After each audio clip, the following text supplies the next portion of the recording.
4,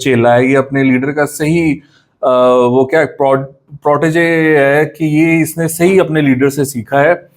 صاحب کہتے ہیں کہ افغانستان سمیت جو بھی حملہ کرے گا اس کو بھرپور جواب دیں گے. اور فردر انہوں نے کہا کہ 8 لاکھ افغان مہاجرین واپس گئے ہیں, 12 لاکھ کو بھی عزت سے بھیجیں گے. انہوں نے کہا کوئی ٹینشن نہیں, ہم نہیں کوئی معاملہ کریں گے. یعنی کہ سارا یو ٹرن لے لیا ہے انہوں نے. انہوں نے کہا ہے کہ فوج بھی ہماری ہے, سارا کچھ ہم فوج سے ہی کرتے ہیں, وہ ہماری عزت کی جگہ ہے, ہمارا ہر قدم قانون اور آئین کے مطابق ہوگا. انہوں نے کہا مجھے کسی کے خلاف نہیں لایا گیا, آئین اور قانون کی بالادستی کے لیے آیا ہوں. انہوں نے کہا کہ صوبہ ہم سب کا ہے, گزشتہ حکومت میں ہم تھوڑے کمزور تھے, ہم عدالتوں میں جنگ لڑ رہے ہیں, انصاف نہ ملا تو احتجاج ہی کریں گے. انہوں نے کہا کہ حکومت چلانے نہیں تبدیلی کے لیے آیا ہوں, بانی پی ٹی آئی سے ملاقات کا وقت نہ ملا تو کابینہ سے متعلق مشاورت کے لیے پارٹی سے بات کروں گا. لو جی ہو گیا کام. اب وہ تو نہیں ملے گا ٹائم, عمران خان سے تو نہیں ملنے دیں گے, تو اس کا مطلب کابینہ پھر پارٹی کی لیڈرشپ سے ہی مشاورت کر کے بنے گی. کہاں گیا جینگوازم یار, مطلب کیا کمال ہو گئی. انہوں نے کہا کابینہ میں وہی ہوگا جو بانی پی ٹی آئی کہیں گے. کابینہ کے اہل اور نااہل ارکان کے بارے میں بانی کو بتاؤں گا. بانی نے صرف مزمل اسلم کو کابینہ میں شامل کرنے کا کہا ہے. ایڈوائزری کونسل کی بات پارٹی میں ہوئی, نہ کسی نے بات کی. یہ باتیں جی انہوں نے کی ہیں. اور سب سے بڑا یو ٹرن یہ ضرور یہ مزیدار ہے. انہوں نے کہا سہیل افریدی نے کا کہنا تھا کہ صنم جاوید کے حوالے سے خاص نہیں عام ہدایات تھیں, اور یہ ہدایات تمام سیاسی ورکروں کے لیے تھیں کہ کسی سیاسی ورکر کو گرفتار نہ کیا جائے. صنم جاوید کی رپورٹ ملی لیکن مطمئن نہیں, دوبارہ لوں گا. تو کمال نہیں ہوگی جی. آپ کو آئی ہوپ آپ نے انجوائے کیا ہو. تو اس طرح لیتے ہیں یو ٹرن, یہ ہوتا ہے چل ماحول. الو آپ ایسے وہ اپنے آپ کو پروٹرے کرتے ہو کہ آپ پتہ نہیں کون سی تلوار لے کر آ رہے ہو, اور پھر آپ آ کے حالات دیکھتے ہو, واقعات دیکھتے ہو, تو آپ اس طرح ملائم ہو جاتے ہو. کیسے سیدھے ہو گئے ہیں سہیل افریدی صاحب کہ وہ ساری باتیں ماننے لگ پڑے ہو گئے. صنم جاوید کی رپورٹ کوئی وہ خاص بات نہیں تھی, وہ تو عام بات تھی کہ کوئی بھی ورکر جو ہے اس کو گرفتار نہیں ہونا چاہیے. یہ ہوتی ہیں ریالٹیز پالیٹکس کی. تو ایسے مزہ آتا ہے جب آپ کو پتہ چلتا ہے. یہ میں پچھلی ویڈیوز میں یہ بیان کرتا رہا ہوں کہ یہ کیا ہوگا, کیسے ہوگا, یہ سارے سیدھے ہو جائیں گے, ان سے کچھ نہیں ہو پائے گا. بس یہ باتیں ہوتی ہیں, بڑکیں ہوتی ہیں. اب یہ پیار محبت کرنا چاہ رہے ہیں اسٹیبلشمنٹ کے ساتھ بھی, یہ بھی جھلک رہا ہے کہ یہ اسٹیبلشمنٹ سے کوئی وہ لینا چاہ رہے ہیں, کوئی ڈیل لینا چاہ رہے ہیں, جس کی وجہ سے انہوں نے ذرا اور بھی ملائم ہوئے ہیں.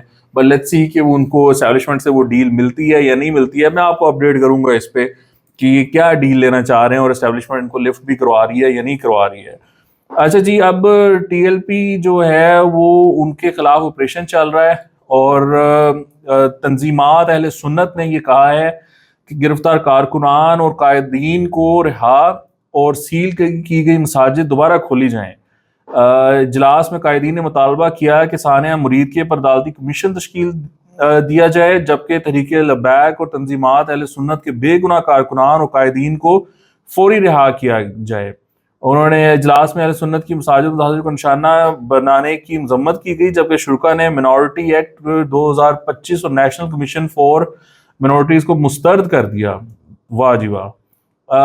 تو موجودہ صورتحال کو پیش نظر تنظیم اہل سنت پاکستان نے مرکزی شورا کا اجلاس 25 اکتوبر کو لاہور میں طلب کر لیا. تو یہ دیکھیں جی, یہ اب پریشر آئے گا. یہ دیکھتے ہیں یہ پنجاب گورنمنٹ اور فیڈرل گورنمنٹ کیسے لیتی ہے یہ pressure. It will not be easy to manage these religious parties. یہ لوگ احتجاج کرتے ہیں اور پھر ان کے احتجاج وائلنٹ ہو جاتے ہیں. تو ٹی ایل پی کو جس طرح ہینڈل کیا گیا ہے, obviously that deserves a lot of praise. اور مریم نواز شریف نے جس استقامت کا مظاہرہ کیا ہے اور جس ارادے کا مظاہرہ کیا ہے اور جس طرح پولیس کے ہی تھرو یہ آپریشن کیا ہے, اس پہ she deserves a lot of credit. لیکن اب یہ ہے کہ ان کو کھڑا ہونا پڑے گا اپنی پولیس کے ساتھ, جس طرح کہ بہت ساری جو پولیس کی لیڈرشپ ہے وہ اپنے آفیسرز کے ساتھ کھڑی ہے, اسی طرح پولیٹیکل لیڈرشپ کو کھڑا ہونا پڑے گا پولیس کے ساتھ. اور ان کے خلاف جو ایکشن کی شروعات کی ہے اس کو اینڈ تک لے جانا پڑے گا، اور یہ جو اس طرح کی میٹنگز ہیں اور اس طرح کی باتیں ہیں اس پریشر میں نہ آئیں اور اپنا جو بچاؤ ہے وہ کرنے کی کوشش نہ کریں، بلکہ جو صحیح کام ہے اس کو جاری رکھیں. تو دس وڈ بی انٹرسٹنگ کہ کیسے یہ لیتے ہیں پریشر. اب جی آئی سی سی کا بیڑا غرق ہو گیا. جے شاہ جو کہ امت شاہ کے بیٹے ہیں، وہ انڈین منسٹر ہیں، امت شاہ ان کے بیٹے ہیں، جے شاہ وہ آئی سی سی کے پریزیڈنٹ ہیں، انہوں نے بیڑا غرق کر دیا، اس کو پولیٹیسائز کر دیا ہے. اب ایک سٹیٹمنٹ جاری کیا ہے جس میں کہ 3 افغان کرکٹرز جو کہ ڈومیسٹک کرکٹ کھیلتے ہیں ان کی ڈیتھ پر کنڈیم کیا گیا ہے، اور ساتھ ساتھ یہ بھی لکھ دیا گیا کہ جو پاکستانی ایئر اسٹرائکس ہوئی ہیں اس میں جو سویلینز مارے گئے اس کو بھی کنڈیم کیا ہے. پاکستان کہتا ہے کہ ہم نے دہشت گرد مار دے. وہ آئی سی سی کہاں سے آ گیا بیچ میں؟ مطلب سوچیں ایک کرکٹنگ آرگنائزیشن کہہ رہی ہے کہ نہیں نہیں نہیں یہ تو سویلینز تھے جو مارے گئے. یار کمال ہے.